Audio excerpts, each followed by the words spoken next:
While this podcast isn't rated explicit, the content may not be suitable for younger listeners. Welcome to Sex for Saints, the Christian couple's guide to great sex. I am your host, certified sex and marriage coach, Amanda Lauder. This is episode 339, Sexual Leftovers.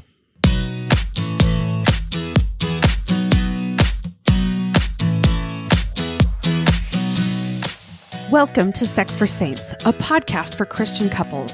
My goal with this podcast is to help enlighten, educate, and inspire you to understand yourself, your spouse, and your sexuality better. I talk about sex in a way you probably haven't heard before.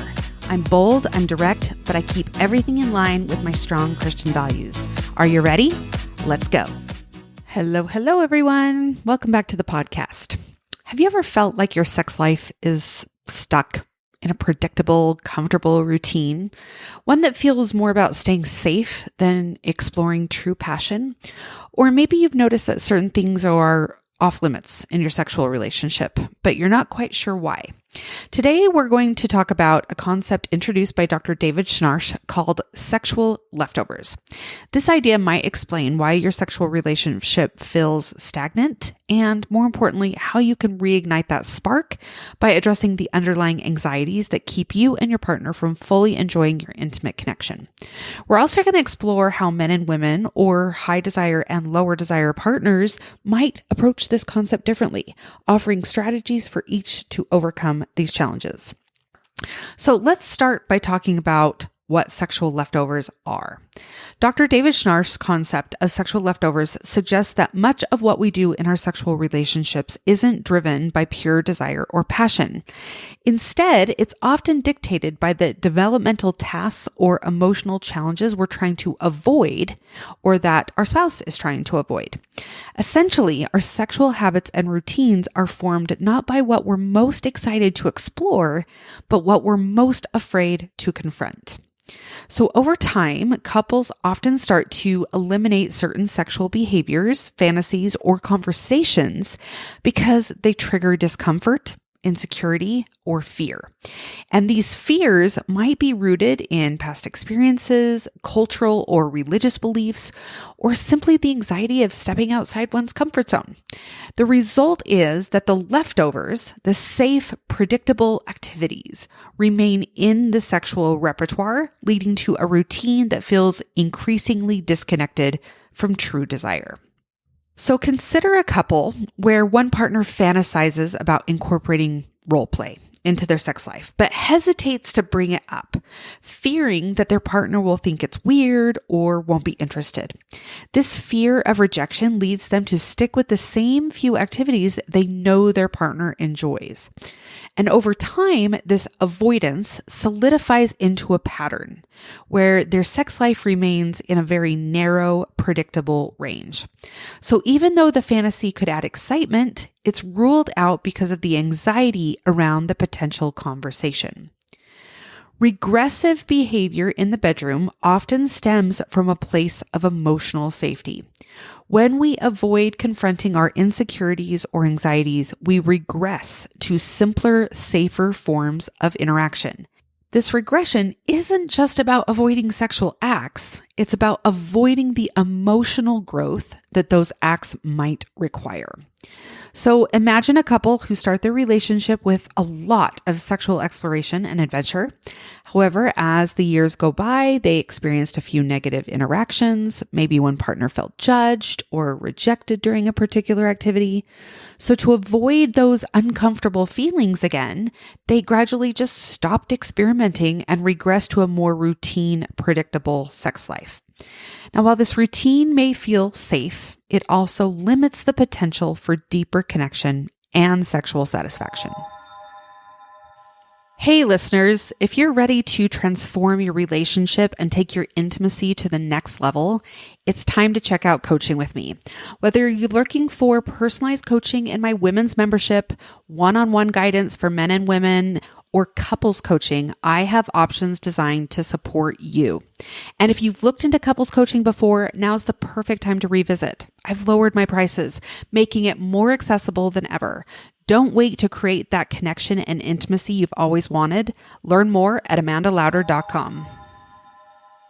So let's talk about sexual anxiety. Why do we experience this?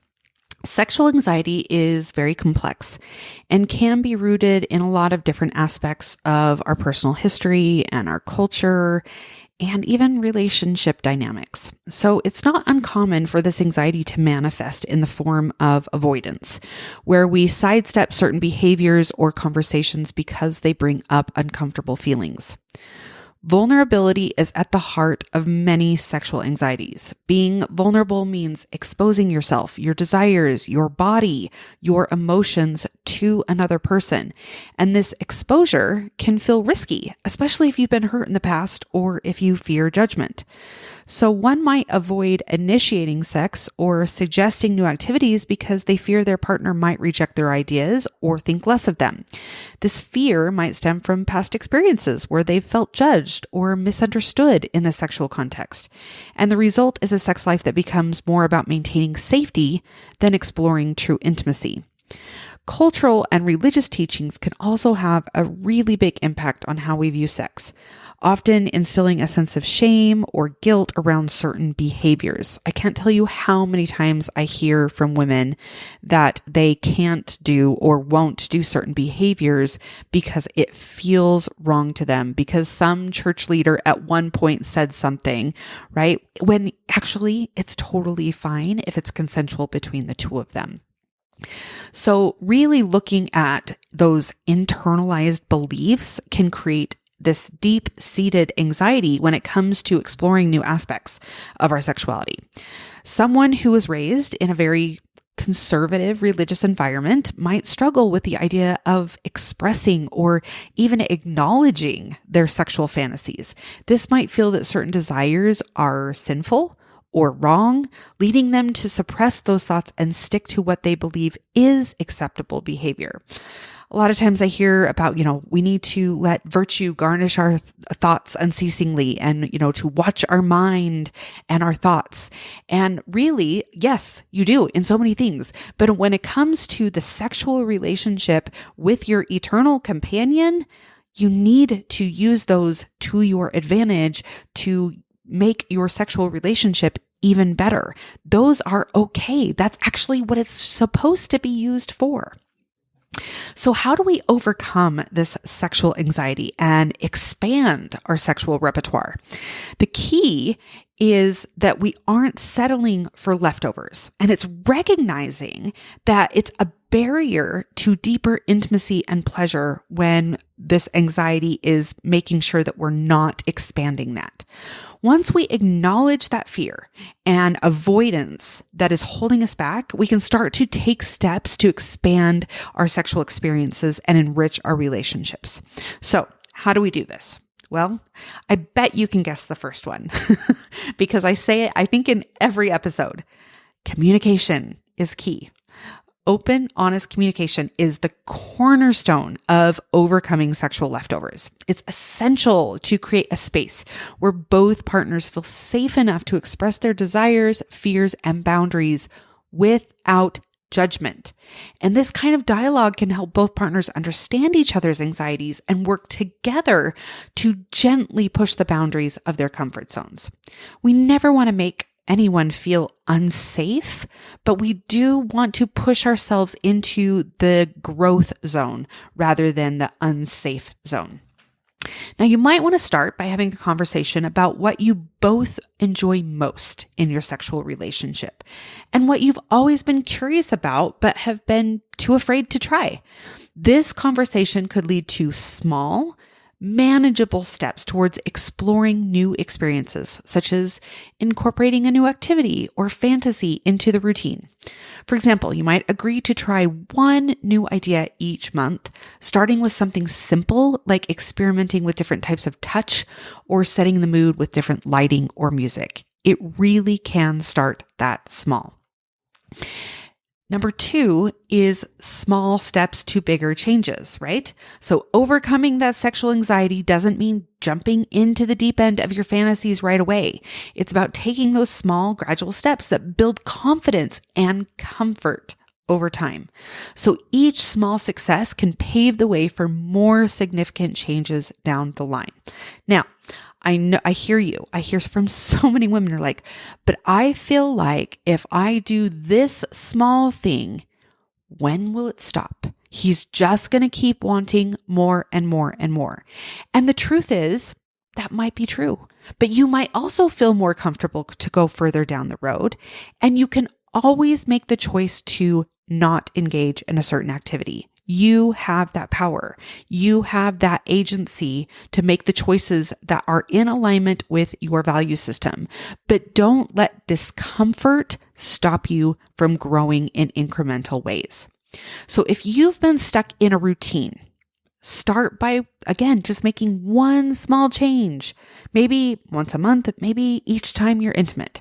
This could be as simple as exploring a new part of the house, like the living room instead of the bedroom when the kids aren't home, right? Trying out a different position or introducing a simple prop like a blindfold. So over time, these small changes can build the confidence to try more significant, adventurous activities. Now, we all have probably had experiences that haven't gone well, haven't turned out the way that we had hoped. And when you can just chalk it up to experimentation and, well, that didn't work, instead of taking it personally or thinking that there's something wrong, that's going to make a big difference. All right, the third step is mindfulness and being present. So practicing mindfulness during sex can be a really powerful tool in reducing anxiety and enhancing pleasure. So mindfulness encourages you to stay present in the moment, focusing on the sensations and emotions you're experiencing rather than letting your mind wander to worries or insecurities. So if you practice mindfulness by spending just a few minutes at the start of your time together, simply focusing on your breathing and being present with each other. And then you might engage in a very slow, deliberate form of touch that allows you to really connect with each sensation. And by staying present, you can reduce the impact of anxious thoughts and enhance the overall experience. Are you or someone you love about to take the leap into marriage? My Engage Couples course is designed to help couples prepare for sexual intimacy, creating a strong foundation for a fulfilling and connected relationship. This course is the perfect gift for young adults in your life who are getting married, helping them approach this important aspect of their relationship with confidence, understanding, and love. Give the gift of healthy, intimate connection and find out more on my website at amandalauder.com/engaged. Sexual leftovers can manifest differently depending on a person's gender or their role as the higher or lower desire partner in the relationship. And these differences can lead to very unique challenges in overcoming sexual anxiety and expanding sexual experiences. So men and women often experience sexual anxiety in very different ways. For instance, men might feel pressure to always be sexually assertive and confident, leading them to suppress any insecurities they might have about their sexual performance or desires. He might avoid discussing his sexual anxieties because he feels like it would make him appear weak or unmanly. And this could lead him to stick to a routine that feels safe and avoids any situation where he might feel out of control. Women, on the other hand, might feel more anxiety about body image or fear of judgment for expressing certain desires. She might feel anxious about initiating sex or suggesting something new because she fears is being labeled as too forward or inappropriate. Both partners end up avoiding growth in their sexual relationship due to these gendered anxieties. A higher desire partner might be eager to try new things and push the boundaries of their sexual relationship, but they hold back because they don't want to overwhelm or pressure their lower desire partner. Meanwhile, the lower desire partner might feel anxious about trying new things, fearing it will set a precedent or create expectations that they can't consistently meet. And this dynamic can lead to sexual leftovers, where both partners settle for a routine that's comfortable, but ultimately unsatisfying. So how do we work on this? Well, for men, acknowledging and expressing their vulnerabilities can be a really powerful way to break free from the pressure of societal expectations. So engaging in open conversations about their desires, fears, and needs can help reduce anxiety and lead to a more fulfilling sexual relationship. For women, challenging internalized beliefs about sexuality and embracing their desires as natural and valid can help them overcome the fear of judgment. Practicing self-compassion and exploring their own sexuality independently can also build confidence that translates into the relationship. Now, these are the exact things that we deal with in coaching. So if this has been a struggle for you, consider coming into coaching where I can help walk you through these processes. The higher desire partner can focus on creating a safe, non-pressuring environment where the lower desire partner feels comfortable exploring new things at their own pace. This might involve reassurance, patience, and open dialogue about boundaries and expectations. And the lower desire partner can work on understanding their own anxieties and communicating them openly.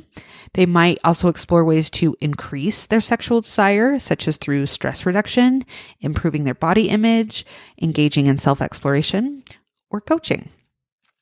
Now, when couples actively work to overcome sexual leftovers and expand their sexual repertoire, they often experience profound benefits, both in their sexual relationship and in their overall connection. It allows them to explore new dimensions of their relationship, leading to deeper intimacy and a stronger emotional bond. So as partners become more comfortable expressing their desires and confronting their anxieties, they often find that their connection deepens both in and out of the bedroom, and they often find greater satisfaction in their sex life. Trying new things can reignite that passion, increase excitement, and lead to a more fulfilling sexual relationship. This is really about personal growth. Being willing to overcome these anxieties and repressions is about growing yourself up and maturing. And that's why I love sexual development as the pathway for personal development, because it does lead to something so integral to who we are as people. And when you can grow sexually, you're going to grow in all of the other areas of your life as well. So you may have found that sexual leftovers is not necessarily a concept you thought about, but it's very familiar in your relationship. But this does not have to be a permanent state. By recognizing the anxieties and fears that keep us stuck in that predictable routine, we can begin to expand our sexual experience and rediscover the excitement and intimacy that brought you together in the first place. So whether you're navigating this journey as a man, a woman, a higher desire partner, a lower desire partner, the key is open communication, patience, and a willingness to grow together. So take that first step, have the conversation, try something new, and watch how your relationship can transform. And again, if you need some help with that, I'm always here.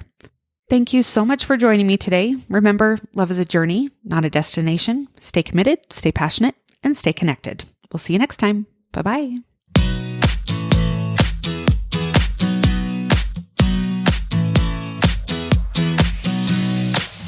Like what you're hearing on this podcast? Make sure you hit subscribe so you don't miss a single episode.